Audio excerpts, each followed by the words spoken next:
Very very very good morning সকলকে। কেমন আছো সবাই? আশা করি খুব ভালো। মর্নিং সকলকে, আমার নতুন অন্য একটি ভিডিওতে আপনাদের স্বাগত। আজকে 14ই ফেব্রুয়ারি, প্লাস তার সাথে সাথে আজকে ভ্যালেন্টাইন ডে, আর এবং তার সাথে আরও একটা এই দিনে আরও একটা ঘটনা ঘটেছিল, যেটা হচ্ছে পুলওয়ামা অ্যাটাক, যেটার জন্য আমরা এই দিনটাকে ব্ল্যাক ডে হিসেবে জানি। তো আজকের দিনে আমি সকাল সকাল বেরিয়ে পড়েছি। একটা আমার রিসেপশন ব্রাইড আছে বালুরঘাটে। আমি আর আমার মেয়ে দুজনে মিলে একসাথে বেরিয়ে পড়েছি, ওখানে কাজ আছে ওইখানে ঘাগড়ার বিয়েতে।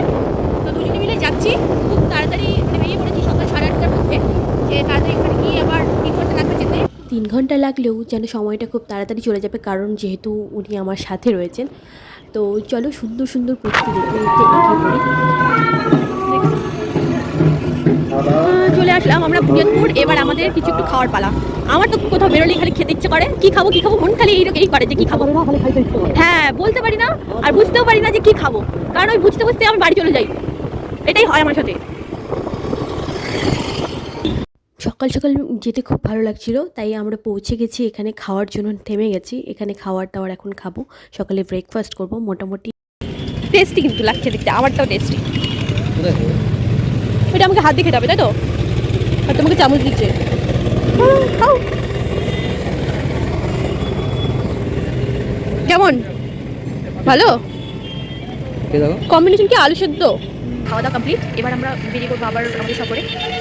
খাবারটা দারুণ ছিল, তোমরা চাইলে এসে খেতে পারো। যেখানে বাসগুলো দাঁড়ায়, বুনিয়াদপুর যেখানে বাসগুলো দাঁড়ায় সেখানে সামনেই আছে হাতের বাঁদিকে খাবারের এই স্টলটা। তোমরা দেখো এই যে স্টলটা, খুব সুন্দর খাবারটা আর খুব সস্তা। আমি যে খাবারটা খেলাম ডালপুরি, সেটা 15 টাকা, মানে পেট ভরে যাবে। প্রায় বেরিয়ে পড়েছি আমাদের আবার যাত্রা শুরু করে। এইটা সেই বংশীহারি ব্রিজ, বিশাল বড় ব্রিজটা।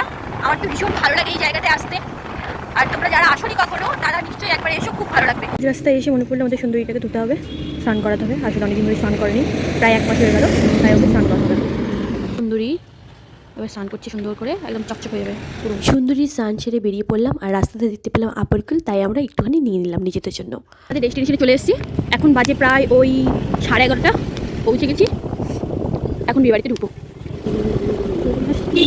বিয়েবাড়ি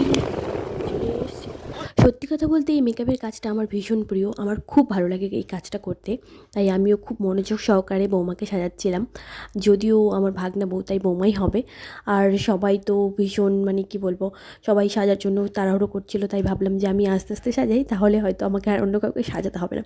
ওকে সাজানোর সময় ভীষণই মানে ভালো লাগছিলো। সাজানোর সময় দেখো কি সুন্দর লাগছে। ওর আই কমপ্লিট করে, ওর লিপস্টিকটা সেট করে দিয়ে ওকে দেখাচ্ছিলাম যে এত সুন্দর লাগছিল ওকে। যদিও মানে খুব কিউট ও দেখতে, তারপরেও ওকে সাজানোর পরে আরও বেশি ভালো লাগছিল।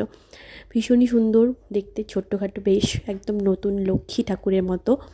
আর অনেস্টলি বলতে আমি ক্লায়েন্টকে তাদের পছন্দ মতোই সবসময় সাজানোর চেষ্টা করি, যেন তাদের স্পেশাল দিনটা খুব সুন্দর হয়ে ওঠে। আজকের সাজানোটাও ওর পছন্দ মতোই ছিল, যে ওপেন হেয়ার থাকবে আর সাইডে এভাবে ফুল, আই মেকআপ, শাড়ি, টোটালি ওর পছন্দ মতো। ওকে ভীষণই কিউট লাগছিল। আর এদিকে তো আমার বরমশাই তার কাজে ব্যস্ত, তিনিও কাজ করছিলেন। আমিও রেডি হয়ে গেছি কমপ্লিট।